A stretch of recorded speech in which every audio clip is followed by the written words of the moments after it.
ថ្មីថ្មីកាលស្រីនឹងបងដើរឆ្លងស្ពានយោក្រោមដើមរាំងភ្នំក្អែកបងជាប្រពណោប្រាប់រឿងស្នេហាកាលនោះបងបានជួបជីវ៉ាបងលួចចោលកន្ទុយនេត្រាប្រាប់ថាបងស្នេហាស្រី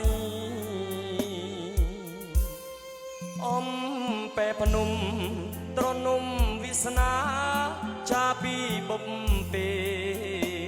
ថ្ងៃបាក់រស៊ីជ្រីជ្រេយល់បំពេលអូនក្រំដើមជ្រៃយើងនាំគ្នាឡើងជីងដំរីរួចគួចបងកំរងនីស័យដូចថ្ងៃស្នេហ៍គ្រាដំបូងតើអ្នកណាមានភពវាសនាដូចខ្ញុំបានជួបមុំភិរមជ្រៀងយល់លើតងក្រោមដើមជ្រៃក្រំសង្ឃឹមញញឹមពេញទ្រូរន្ធត់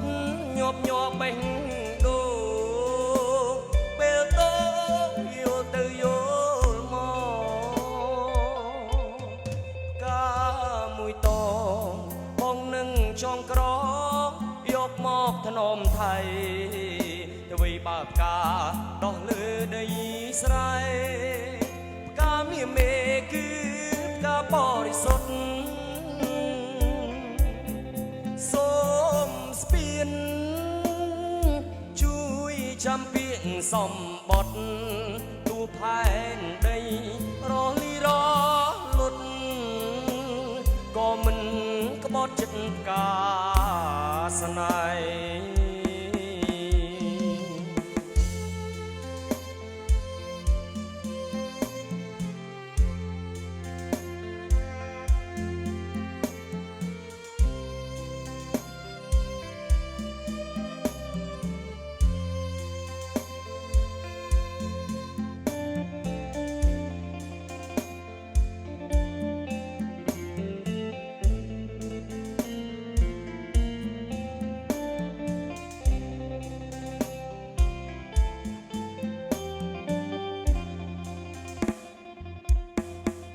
តើ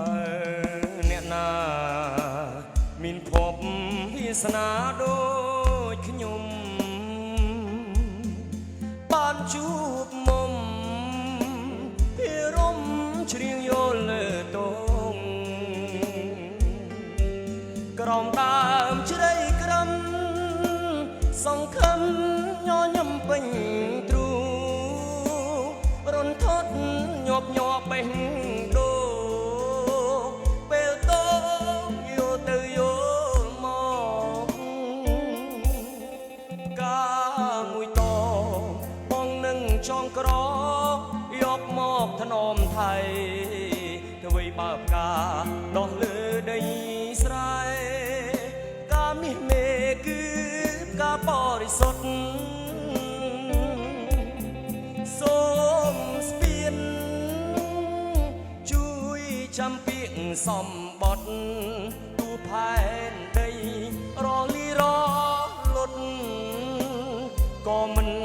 ក្បត់ចិត្តកាស្